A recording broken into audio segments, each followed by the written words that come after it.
반갑습니다. 오늘은 12번째 주 첫 번째 강의로서 여러분들을 베르니니로 안내하려고 합니다. 여러분들이 이제 베르니니라는 이름을 처음 들어봤을 겁니다. 그러나 여러분들이 오늘 이 베르니니의 이 이름만 듣는 것으로도 어쩌면 영광스러울 수가 있습니다. 왜 그러느냐 하면은 지금 여기에 그 표제어도 보다시피 옛날에 지금 유로화로 통일되기 전에 옛날에 리라였습니다. 이탈리아 화폐가. 거기에 화폐의 그 주인공일 정도로 이 사람은 대단한 사람입니다. 그러니까 그 화폐에 바로 여러분들이 보다시피 화폐의 인물상이 이제 베르니니입니다. 그 다음에 이제 또 하나가 이 베르니니가 왜 위대하냐 하면은 여러분들 사실은 로마라고 하는 그 전 도시가 베르니니의 작품이라고 해도 과언이 아닙니다. 여러분들 혹시 톰 행크스 주연의 천사와 악마라는 영화를 보셨습니까? 그 천사와 악마가 그 로마를 배경으로 한 영화인데 그 영화에 나오는 모든 조각상이 다 베르니니의 작품입니다. 그래서 사실은 로마의 베르니니라고 말하는 사람은 또 있는데 사실은 그게 아니라 베르니니의 로마다. 심지어는 바티칸 성당까지도 이 사람이 다 설계를 했다. 그리고 바티칸 성당의 그 안에 있는 베드로 성당에 있는 많은 조각품이 80~90%가 다 이 사람 작품이다. 그리고 시내의 곳곳에 다 이 사람 분순이 이 사람 작품으로 가득 차 있다. 그러니까 한 사람이 어떻게 그렇게 할 수 있는가? 거의 신적인 조각에서 신적인 존재다. 그러니까 여러분들에게 이제 베르니니를 소개하는 것이 저로서는 영광이라고 생각을 합니다. 그러면 베르니니는 어떤 사람이냐 하면은요, 이제 아버지가 일종의 옛날 그 예술품들 있잖아요. 수리공이었습니다. 거기서부터 나폴리에서 태어났는데 이것을 조금 거기서 재능을 이제 이어받은 것 같아요. 그리고서 이 사람이 80생애 동안에 8명의 교황과 수많은 추기경들을 거치면서 그들의 후원을, 왜냐하면 일찍부터 재능을 알아봤으니까요.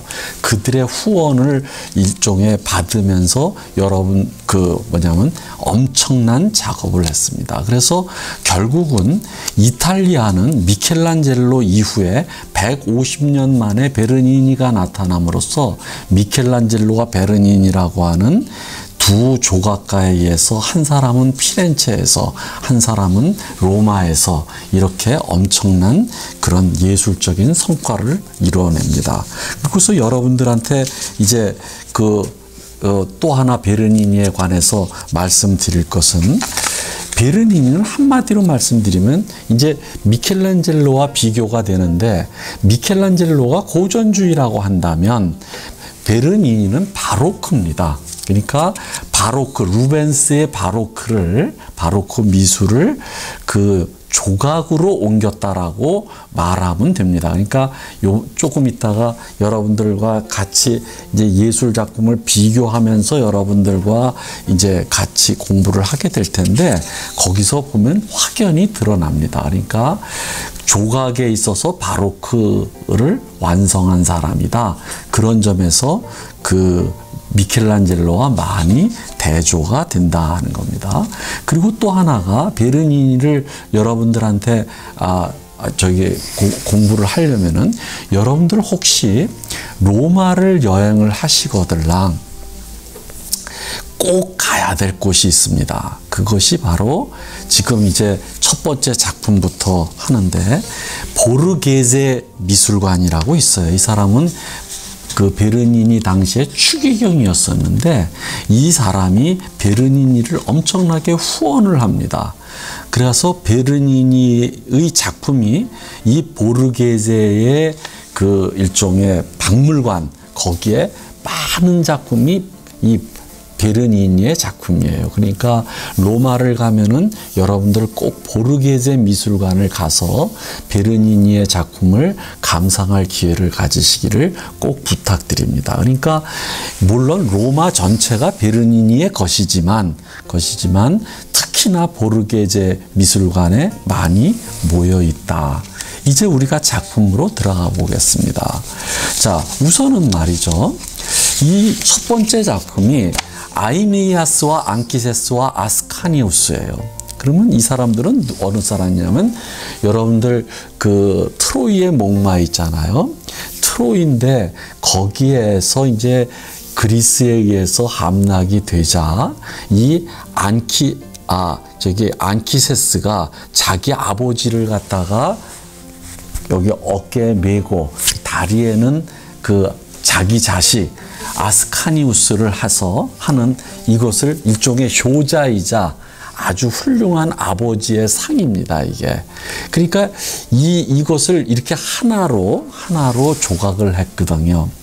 그러면 여러분들 이것이 뭐가 저게 아냐 그러면 여러분들 하나하나를 다 봐야 하는데 우리가 그 뒤에 거를 보면 금방 알 수 있습니다.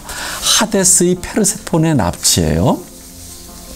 이거 다 보르게제 미술관에 있는데 요번에는 이것을 이 사람 작품을 다 한번 몇 개를 한꺼번에 봅시다. 이게 페르세포네의 납치고 또 하나가 바로 포세이돈과 트리톤이라는 거예요. 이것은 두 작품이 있는데 이 두 작품을 보십시오. 그리고 세 번째 작품이 그 유명한 아폴론과 다프네예요. 그런데 이런 것들은 거의 신만이 조각할 수 있다고 할 정도의 그런 조각품들입니다. 그러면 이 사람의 그런 것들을 봅시다. 자, 이 사람이 어떻게 요번에는 좀 순서를 갖다가 왔다 갔다 하면서 한번 봅시다. 이 사람이 바로크 양식이라는 것을 어떻게 알 수 있느냐 하면요. 이것도 보르게제 미술관에 있는데 다윗입니다. 자, 우리가 다윗 그러면 가장 유명한 게 바로 미켈란젤로의 다윗상이에요. 그렇죠? 그리고 이 다윗상을 한번 보고 그 다음에 우리가 그 베르니니의 다윗상을 한번 보십시오. 자, 오른쪽 끝에 있는 게 미켈란젤로의 다윗상이고 왼쪽에 있는 것이 도나텔로라고 하는 그 유명한 사람입니다. 이 사람도 다윗상이고 베로키오의 중간에 있는 게 다윗상이에요. 그런데 우리가 미켈란젤로를 할 때 다윗상이 나머지 도나텔로와 베로키오와 어떻게 다른가를 이미 했습니다. 그러면 요번에는 여러분들 그 미켈란젤로의 다윗상과 베르니니의 다윗상을 한번 비교해 보십시오.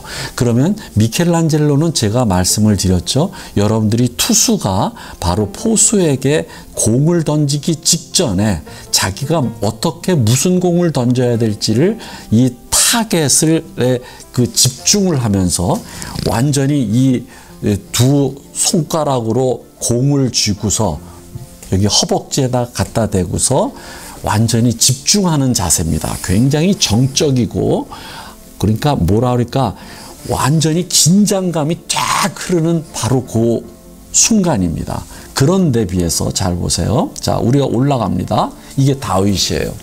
그럼 다윗은 어떤 것일까요?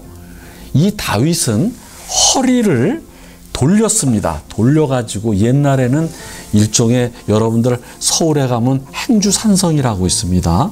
그러니까 돌을 던질 때 일종의 커다란 천에다가 싸서 그 천을 돌리면서 이렇게 해가지고 던졌다고 하는 것이죠. 마치 투포환 던지기처럼 그런 것처럼 던졌는데 이 사람이 몸을 비틀어서 그러한 천에 쌓인 돌을 던지기 전에 그런 식으로 탄력을 주기 위해서 몸을 비튼 자세입니다. 오른발은 앞으로 약간 하고 왼발의 뒤꿈치는 들면서 이것을 완전히 스프링처럼 완전히 감는 겁니다. 감아서 던지기 직전입니다. 여러분들 그런 거 아십니까? 투수가 어디가 제일 먼저 고장나느냐 하면요. 여러분들은 허리라고 생각을 하지만 사실은 치아라고 합니다. 왜냐하면은 이를 악물고 던지기 때문에.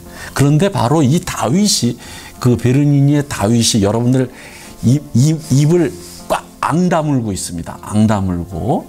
그러니까 앙다물고 인상을 찡그리면서 그리고 목표물을 향해서 탄력을 주기 위해서 온몸을 비트는 겁니다. 그래가지고 그 직전입니다. 그래서 여러분들 보십시오. 그러면 이거예요. 이것을. 그래서 이 작품을 360도를 갖다가 동영상을 찍어서 돌리면은 그대로 움직이는 자세가 된답니다. 이게 360도를 돌아가면서 찍으면 그걸 갖다가 그래서 영상을 돌리면 완벽하게 이것을 던지는 바로 그 자세가 된답니다. 그럴 정도로 그럼 무엇을 의미합니까? 이 상은 여러분들 미켈란젤로의 상에 비해서 미켈란젤로는 정적입니다. 한순간에 압축되어 있어요. 아주 집중이 되어 있습니다. 그리고 온 몸이 바로 긴장이 되어 있어요. 그런데 비해서 이 베르니니에는 굉장히 역동적이죠. 그러니까 이게 바로크 예술입니다. 바로크 예술.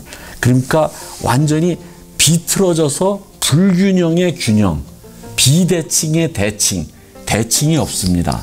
그런데 이 미켈란젤로의 다윗상은 대칭적이고 굉장히 정적이고 안정되어 있습니다.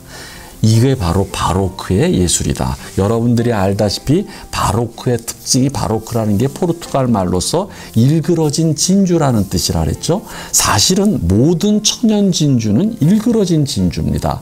여러분들이 만약에 어떤 진주를 갖고 있는데 그것이 아주 반듯한 구형이다.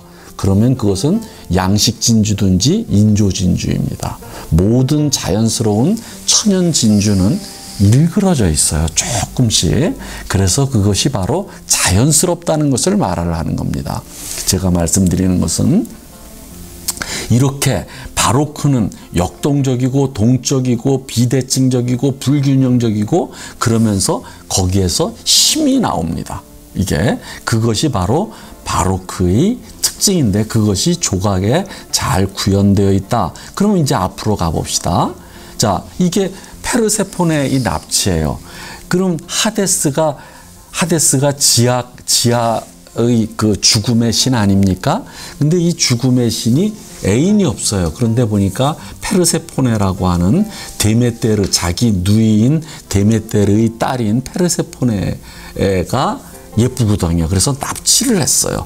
그러니까 납치를 하니까 페르세포네가 안 가겠다라고 버티는 겁니다.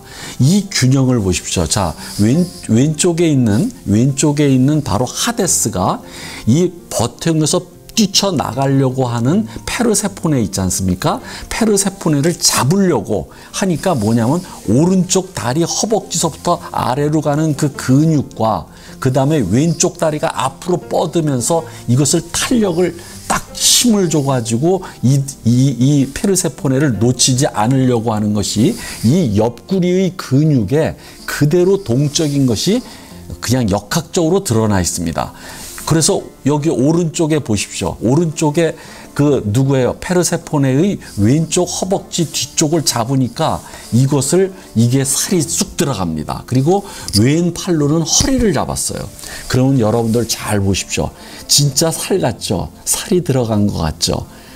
이게 바로 대리석으로 조각한 거예요. 인간은 이렇게 조각할 수가 없다라고 말을 하죠. 그런데 그러한 그 테크닉의 그런 기술적인 것에 감탄하는 것을 넘어서서 이 작품 자체가 완벽합니다. 이런 동작이. 그러니까 한 여인이 말이죠. 그 남자의 손길을 뿌리치기 위해서 하는 것과 이러한 남자와의 이런 역학적인 관계가 완벽하게 드러나 있다. 완벽하게 표현해내고 있다 하는 겁니다. 여러분들이 보르게제 미술관에 가면은 그대로 입이 딱딱 벌어질 겁니다, 아마. 그러면서 여러분들이 거기에서 발걸음을 멈추게 될 겁니다. 자, 우리가 베르니니의 작품 보아야 될 게 너무 많으니까 빨리 넘어갑시다. 이게 바로 포세이돈과 트리톤이라는 거예요. 이것도 마찬가지예요. 포세이돈은 바다의 신이고 트리톤은 요정입니다. 바다의 요정. 그것을 아주 이렇게 했는데 여러분들 그냥 감상만 해보십시오. 이것도 여러분들 이 옆구리의 근육을 한번 보십시오. 이런 것들이 보통이 아닙니다. 하여간 자, 그러나 우리는 한 걸음 더 나아가야 됩니다. 그것이 아폴론과 다프네예요.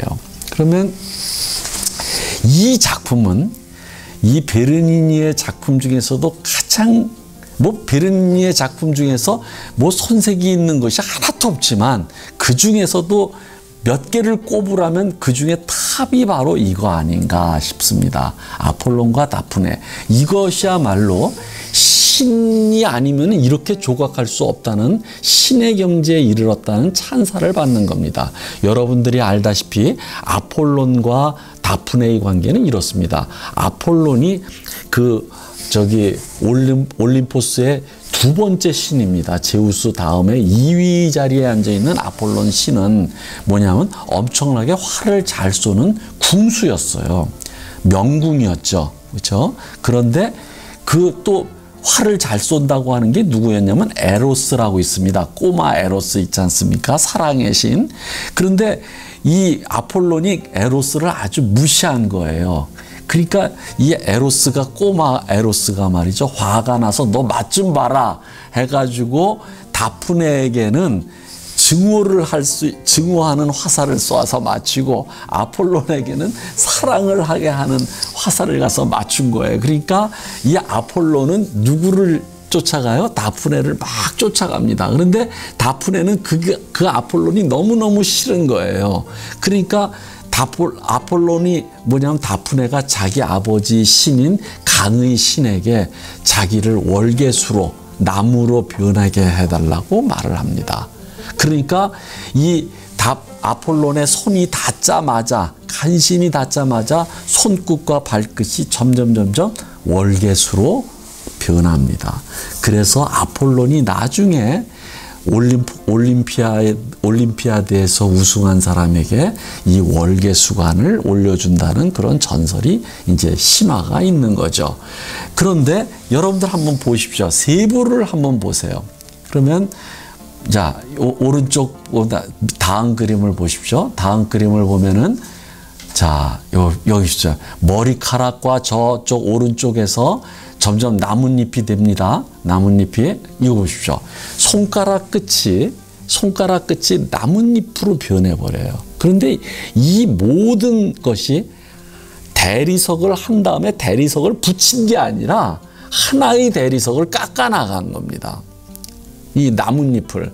그럼 오른쪽 그림을 한번 보십시오. 그러면 이건 발가락입니다. 발가락이 점점 어떻게 돼요? 발가락이 월계수 뿌리로 바뀝니다. 줄기로. 이것이 조금만 잘못하면 부러지는 거예요. 이게. 근데 이것을 이렇게 조각을 했어요. 그러니까 신이 아니면은 이것은 가능하지 않은 조각이다. 이렇게 이제 얘기를 합니다. 여러분들 다시 한번 보십시오. 자, 이 위대한 바로 아폴론과 다프네라고 하는 이것은 보르게제에만 가야지 볼 수 있는 그런 작품이죠. 그런데 여러분들한테 이 아폴론과 다프네의 신화를 단순하게 신화라고 생각하지 마시고 여러분들은 사실은 심리적인 사실과 일치를 합니다. 무엇이냐면은 여러분들 어떤 남자가 이제 어떤 여자를 좋아하는데 그 남자가 싫은 거예요. 그리고 그 사람에 대한 것을 거부합니다. 이것이 어디로 연결되는지 아십니까? 결국은 욕망을 거부할 때 거식증에 이르게 되죠. 그래서 아마 이 다프네의 신화는 바로 거식증과 욕망의 거부와 한번 연결해서 심리적으로도 한번 살펴볼 만한 충분한 가치가 있는 아주 중요한 신화다 하는 겁니다. 자, 그 다음에 봅시다. 빨리 넘어갑시다. 우리가 보아야 될 것이 40장에 이릅니다. 자, 그런데 이것은 시간에 의해서 드러나는 진리라는 작품이에요. 시간이라는 것을 우선 여성으로 표현했고 여신으로 표현했고 그것도 웃는 신으로 표현했어요. 여러분들 뭐 이상하지 않습니까? 그럼 이게 바로 시간이라는 진리예요. 왜 그렇게 됐을까요? 여러분들 이런 데서 딱 느낌이 와야 됩니다. 마치 누구예요? 누구죠? 베르니니가 왜 시간을 여성으로, 그것도 웃는 여성으로 이렇게 형상화했는가? 여러분들 느끼는 바가 없습니까? 우선은 말이죠. 이렇게 봅시다. 시간만이 이깁니다. 모든 것은 시간만이 그 승리를 하게 돼요. 시간만이. 그러니까 최후에 웃는 것은 승자가 아니라 승자가 곧 시간이라는 뜻입니다. 최후에 웃는 자는 바로 시간 자신이다. 그 다음에 두 번째가 무엇이냐? 왜 여성으로 했을까요? 여러분들한테, 그러니까 이런 것들이 여러분들이 딱 볼 때 시간을 여성으로, 웃는 여성으로 형상화했다. 요런 데서 딱 상징성이 딱 느껴져야지 이 조각에서 여러분들은 감동을 받을 수가 있어요.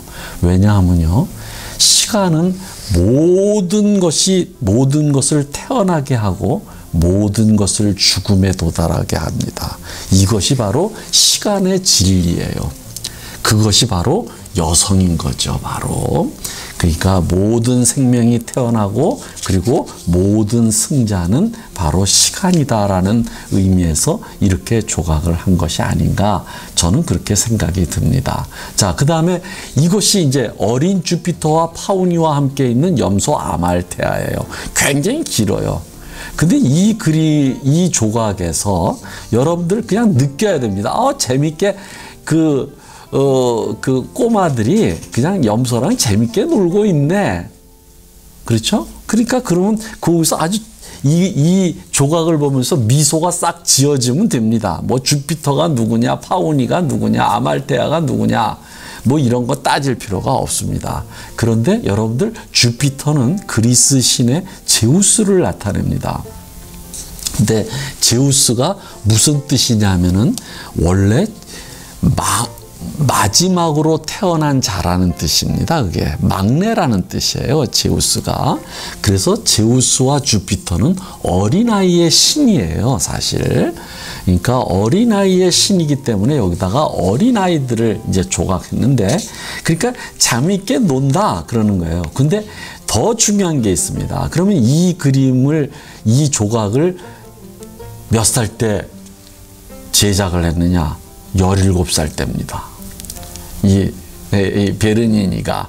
그게 자기가 어릴 때 어린 주피터와 어린 아이들과 함께 있는 그러한 것을 조각을 했다는 것이 중요합니다. 그러니까 여러분들 이 조각을 보면 미소가 지어지시죠? 그럼 된 겁니다. 자, 그 다음에 봅시다. 이것은 다윗은 우리가 봤습니다. 드디어 이제 또 하나가 나왔습니다. 성녀 테레사의 버별이라고 하는 겁니다. 근데 이 성녀 테레사의 버별은, 이 테레사가 자기가 종교적인 신을 만나면서 엑스터시를 일종의 기록을 했어요.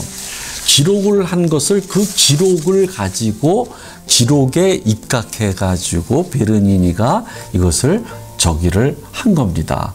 무엇이냐면은 조각을 한 건데, 이게 왜 업데이트가 되죠? 거기는 안 됩니까? 여기만 되네요. 자, 그런데 봅시다. 성녀 테레사는 그러니까 이런 글을 썼어요. 밤에 천사가 나타나서 자기에게 화살을 쏘았는데 자기가 화살을 맞아가지고 거기서 가슴이 찌르는 듯 하면서 환히 버별에 빠졌다. 황홀경에 빠졌다. 이런 것들을 자세히 기록을 했어요. 그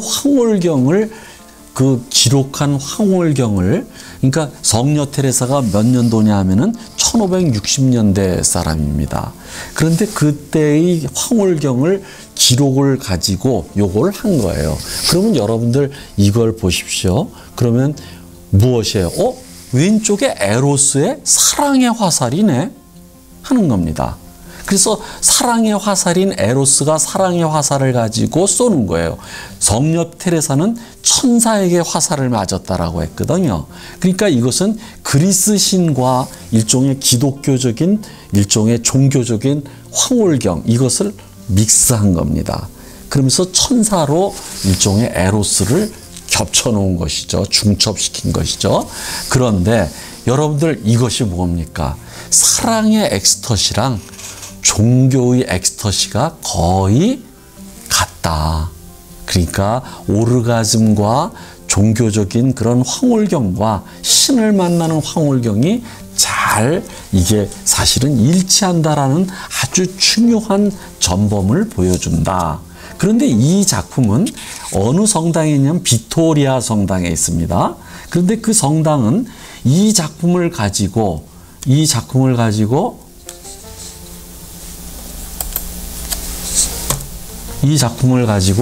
무엇이냐면 이렇게 했어요.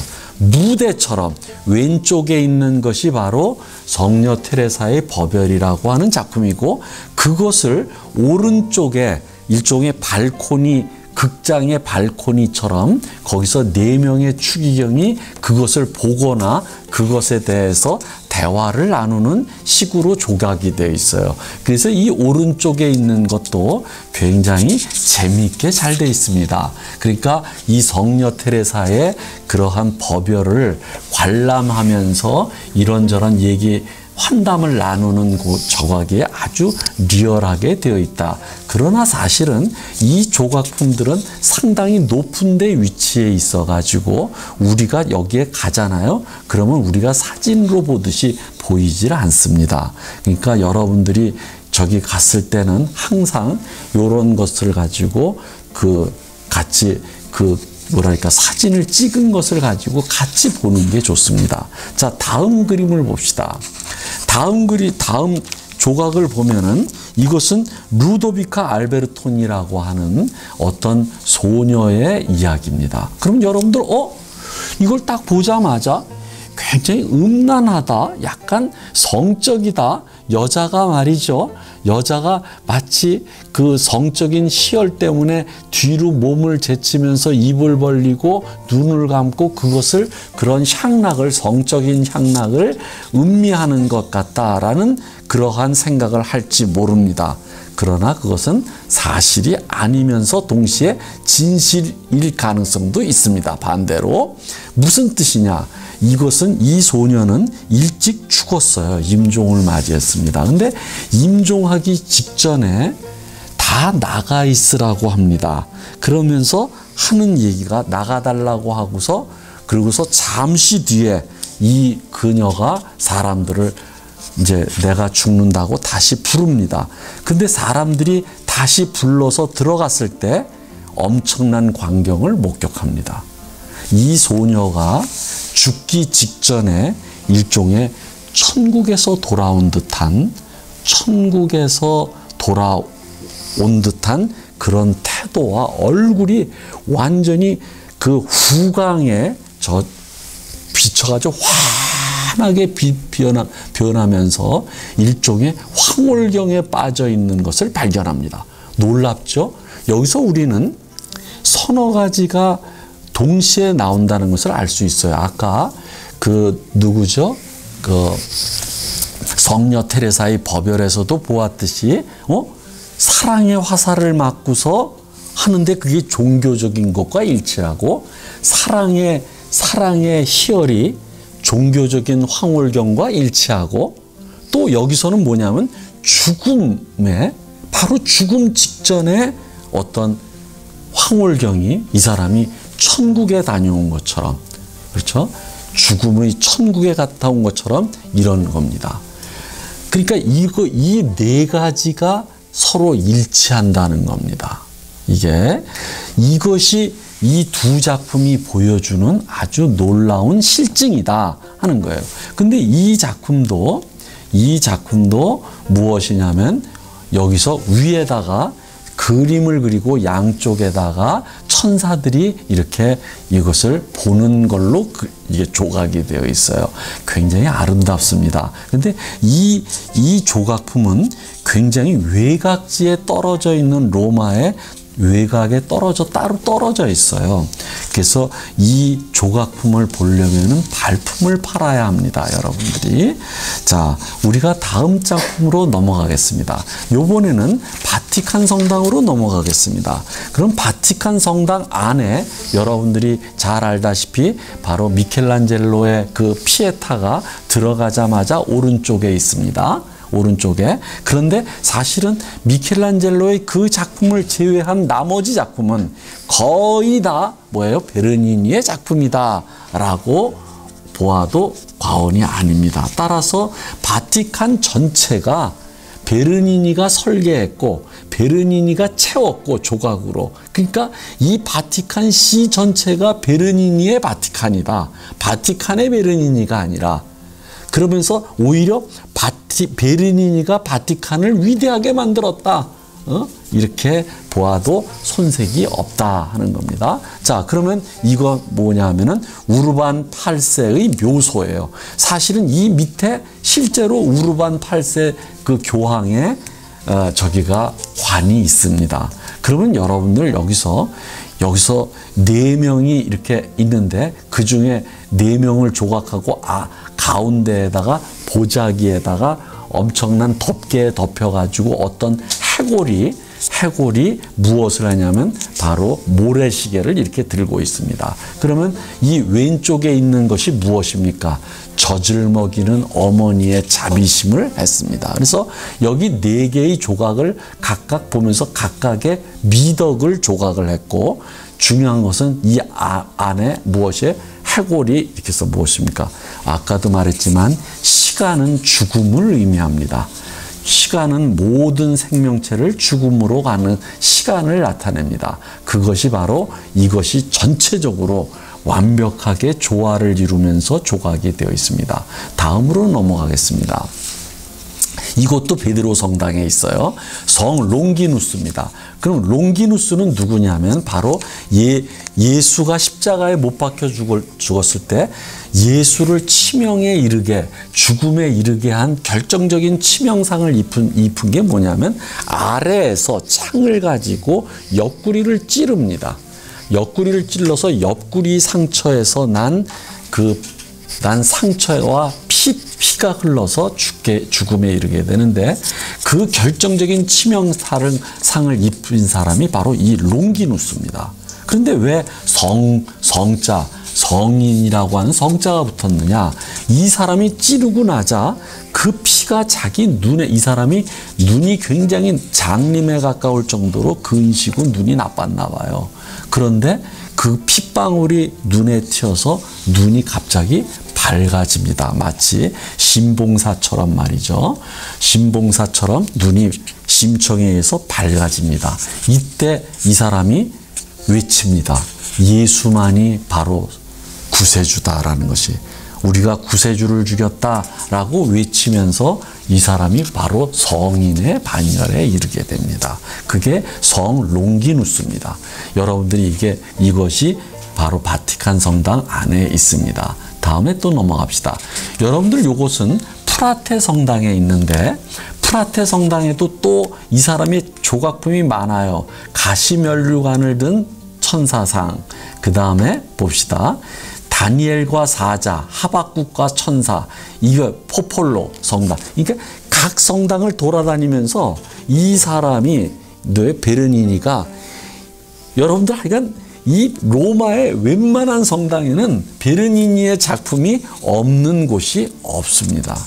그러니까 이 사람만 조각품을 찾아다니는 것만으로도 로마가 완벽하게 여행이 됩니다.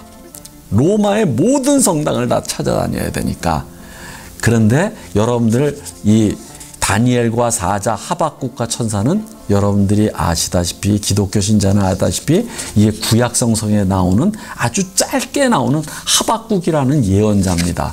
이 하박국이 사자가 있는 동굴에 다니엘이 던져서 죽음을 맞이하게 되자 이 하박국 예언자가 가서 일종의 음식을 주로 동굴에 들어갔다라고 하는 그런 짤막한 그 성서의 이야기를 가지고 이 조각을 했습니다. 근데 여기서도 참 재미난 것은 이 오른쪽에 있는 이 하박국인데 거기에 천사들이 있지 않습니까?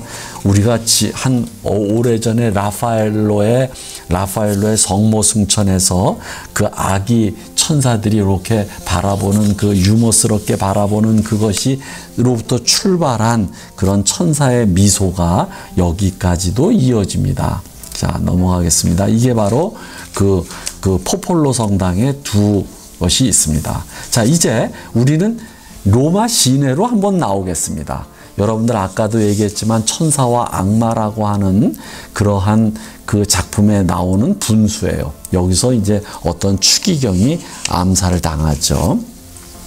근데 이것은 여러분들이 피우미 분수라고 하는데 이 피우미 분수 네 쪽에 네 개의 강을 나타내는 조각이 되어 있어요. 이렇게 조각이. 그러면 한번 봅시다.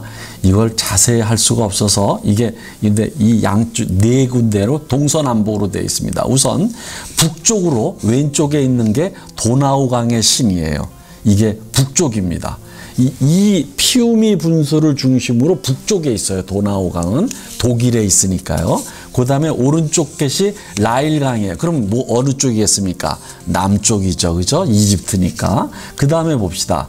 그러면 뭐야? 아시아, 겐지스강이에요. 그럼 동쪽이겠죠? 그 다음에 라플라타강이 남아메리카에 있습니다. 이건 서쪽입니다. 이렇게 해서 동서남북에 각 강의 신을 표현을 했어요.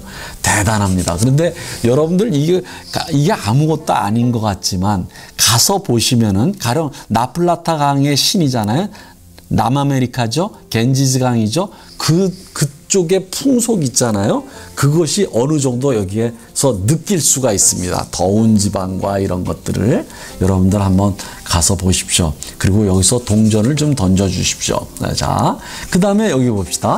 너무 많아서 이 사람 작품 빨리 나가야 됩니다. 트리토네의 셈이에요. 이것도 대단한 작품인데 여러분들 여기서 균형이 맞으니까 이 고전주의 아니냐. 그런데 고전주의가 아닙니다. 약간 불균형이고 비대칭이고 그리고 굉장히 역동적입니다. 자, 트리토네의 분수. 그 다음에 이게 나보나 광장에 있는 모로 분수예요. 무어인의 분수라고 하는. 그런데 이러한 분수들을 갖다가 중심으로 여러분들이 이제 이것을 모방하려고 하는 것들이 이제 막 생깁니다. 대표적인 게 바로 파리의 베르사유의 궁전이 있지 않습니까? 거기 가면 조각상이 많은데 이 모든 것이 베르니니를 모방하려고 한 것이다 라고 하면 됩니다. 자, 그러면 넘어갑시다. 그러면 여러분들에게 건축가로서의 베르니니는 어느 정도냐? 그럼 여러분들 이 계단 있지 않습니까? 이게 스칼라 레지의 계단이라는 거예요. 이거를 이 사람이 설계를 했어요. 특히나 베드로 성당 전체지만 특히나 이것이 굉장히 유명합니다. 여러분들 이것이 이제 쫙 여러분들 그 바티칸 박물관에 가면 이걸 쫙 걸어 올라갈 수가 있습니다. 그러면 여기 여러분들 이 기둥이 있지 않습니까? 이 기둥이 이거 전부 베르니니가 조각을 설계를 했습니다. 설계를 해서 조각은 다른 사람들이 했겠지만 석공들이 했겠지만 아무튼 이 모든 것이 바로 베르니니의 작품이다. 자, 이게 이제 또 하나가 있습니다. 이게 진짜 유명한 거예요. 이게 발다키노라고 하는 건데 베드로 성당 안에 있어요. 그러면 이게 뭐냐? 닷집이라는 뜻이에요. 이게 닷집. 그러면 요 밑에 무엇이 있느냐면 베드로의 관이 있습니다. 베드로 관을 씌우는 일종의 지붕이에요. 이걸 지었는데 이것은 청동으로 만들었습니다. 엄청난 청동이 들어갑니다. 그래서 그냥 경제가 휘청할 정도로 37,000kg, 그러니까 37톤이 들어갔다라고 얘기를 해요. 그래가지고 그런데 이 이게 엄청난 이 작품인데 여러분들 딱 벌어져요. 자, 보세요. 그러면 이 꼭대기에 있지 않습니까? 꼭대기 하나하나가 다 이게 조각이고, 그 다음에 기둥이 또 이제 가관입니다. 이 기둥이 이게 청동이에요. 근데 이게 월계수관으로 이 나뭇잎을 이렇게 했는데, 우리나라에 그 저기 있잖아요. 그 에밀레종 같은 것의 조각도 유명하지만은, 우리나라가 어쩌면 더 유명합니다. 우리는 벌써 이미 1500년 전에 한 거니까 말이죠. 그런데 이 대단한 예술품이다 하는 겁니다. 그런데 여기서 이 닷집에서 여러분들 정면으로 보십시오. 저 뒤에 어떤 창에 밝은 빛이 들어오지 않습니까? 거기가 바로 베드로의 권좌예요. 베드로가 앉는 자리예요. 의자입니다. 그 의자를 중심으로 이 양쪽으로 막 천사들이 하면서 저기 뭐죠? 저기 창문을 통해서 무엇이 날라와요? 그 비둘기가 날아오는 겁니다. 그런데 제가 오른쪽에다가 루벤스의 최후의 심판을 넣어놨죠. 그 이유가 이게 바로 루벤스는 그림에서 바로크예요. 그런데 똑같이 그 베드로의 의자죠. 의자, 권좌가 양쪽에 저기 천국으로 통하는 문을 통해서 무엇입니까? 이 천사들이 막 저기 하면서 기쁨에 얽혀서 서로가 춤을 추듯이 이렇게 얽혀 있는 것이 바로 루벤스의 이것과 같다 이거지. 그러니까 그림에서의 루벤스라면 조각으로 그것을 바로크를 형성한 것은 바로 베르니니다 하는 겁니다. 자, 또 넘어갑시다. 이 베르니니는 말로 할 수 없는 게 이 성당도 이게 산 안드레아 알 퀴리나레 성당인데 이 성당을 또 저걸 했어요. 설계. 그런데 여기서 하는 것은 이 천장이 유명합니다. 여러분들 가보시면 이 천장에 이 조각이 육각형으로 되어 있는데 육각형을 쫙 맞춰서 하는데 육각형도 층을 주면서 그리고 저 뒤에 있는 오른쪽에 있는 거 있지 않습니까? 바로 발다키노 그 뒤에 있는 저 베드로의 권자처럼 거기서도 또 이 천사들이 하는 이런 것들이 전부 놀랍습니다. 그냥 입이 벌어져서 제가 표현할 방법이 없어요. 여러분들 요것도 또 좋습니다. 산카를리노 성당, 여기도 이 사람이 보로민이라고 하는 자기 친구와 같이 설계를 하고 했는데 이게 천장이 특히나 마치 모스크에서 배운 것이 아닌가 하는 그러한 느낌을 영향을 받은 게 아닌가 하는데 이 천장도 바로 저기 베르니니가 조각을 했다 하는 겁니다. 자, 빨리 넘어갑시다. 그런데 이제 단품으로 넘어갑시다. 제가 이 작품을 넣은 이유가 있어요. 콘스탄차 보나렐리인데 그럼 이 콘스탄차 보나렐리인데 이거 제가 스펠링을 잘못 썼군요. 맞춤표가 틀렸습니다.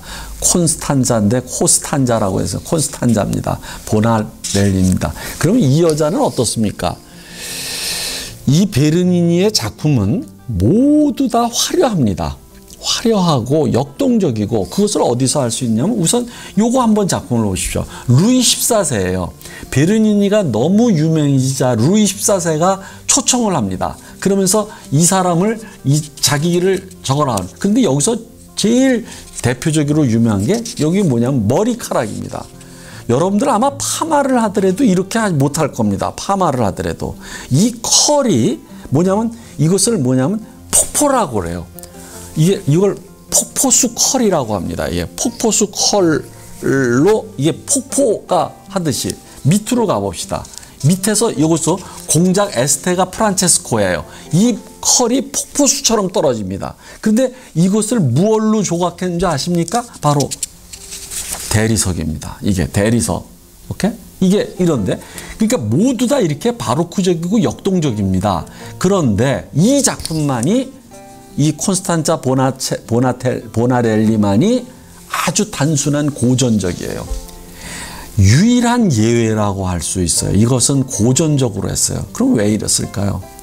이 사람이 자기가 결혼에 실패한 그리고 결혼한 뒤에도 끊임없이 잊지 못했던 베르니니의 영원한 연인이었어요. 이 연인이 보나렐리. 그런데 이 보나렐리만은 자기가 고전적으로 이렇게 자기 마누라도 안 했는데 자기 애인을 조각을 해가지고 이렇게 넣습니다. 그래서 제가 우스갯소리로 하죠. 영원히 인류가 멸망할 때까지 영원히 남으려면 뭐냐면 예술가의 아내가 되라. 화가나 조각가의 아내가 되라. 그러면 화가 자신은 안 남더라도 그 애인은 남게 되는 것이다 하고 얘기를 합니다. 자, 이제 우리가 이제 마지막에 절정에 도달했습니다. 그러면 이게 바로 베르니니의 메두사입니다. 근데 베르니니의 메두사를 할 때 우리가 반드시 해야 될 것이 바로 우리가 얼마 전에 했던 카라바지오의 메두사예요. 근데 카라바지오의 메두사는 자기 자신을 자화상을 모델로 이렇게 했다고 그랬지 않습니까? 그런데 이것은 뭐냐면 목이 잘리는 순간에 경악하고 그리고 공포에 완전히 끔찍함에 이게 몸서리 쳐지듯이 온 몸이 긴장하는 듯한 그러한 표정이지 않습니까? 카라바지오의 메두사는. 그런데 베르니니의 메두사를 한번 보십시오. 요번에 머리가 이 컬이 아까도 말씀드렸지만 이 폭포수처럼 막 뒤얽힌 뱀이 뒤얽힌 이런 테크닉은 둘째치고 얼굴이 어떻습니까? 카라바지오와는 대조적이죠. 어떤 것입니까? 우울하고 슬프고, 오케이? 그리고 뭔가가 그러니까 우리가 보통 메두사 그러면 악한 아주 그냥 사람을 돌로 변하게 하고 사람을 죽음에 이르게 하는 그런 악녀라고 생각을 하는데 이 베르니니의 메두사를 보고서는 악녀라는 생각은 안 들고 너무나도 측은해진다. 그리고 이 메두사도 메두사 나름대로의 한을 갖고 있었다라고 하는 그런 한이 느껴지게 하는 그런 훌륭한 작품입니다.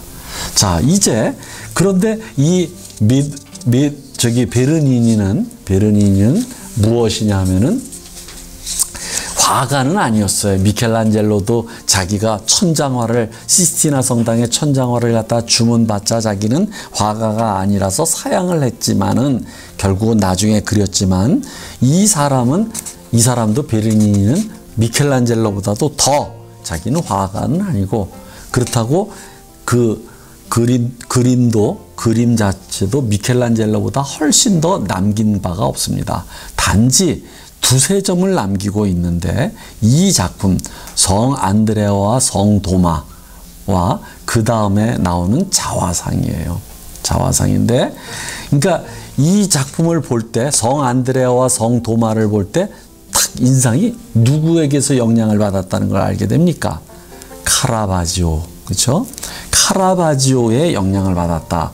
그러니까 카라바지오의 바로크가 여기에 와 있다라는 느낌을 받을 정도입니다. 맞습니다. 사실은 카라바지오, 만약에 이 사람이 그림을 그렸다면은 카라바지오로부터 많은 영향을 받았음을 솔직하게 인정을 했을 겁니다. 그 말은 뭐냐면 자기가 바로크에게 바로크 유파에서 많은 영향을 받았다는 것을 말해줍니다. 그럼으로써 우리는 여기 보십시오. 이제 자화상이 그래도 남아있는 겁니다. 미켈란젤로는 그 피에타에 자기를 포함시켰지만 이 사람은 자화상을 이렇게 자기가 남깁니다. 그리고 미켈란젤로도 그렇죠. 그런데 이상하게 공통점이 있습니다. 우리가 그 대리석 같은 걸 조각하려면 이 조각가들은 힘이 무지하게 세고 그리고 우락부락하게 생겼을 것 같은데 미켈란젤로도 그렇고 누구예요? 베르니니도 그렇고 굉장히 뭐랄까 좀 마르기도 했고 좀 약간 예민하게 생겼다. 조각가답지 않게 이런 느낌을 받지 않습니까?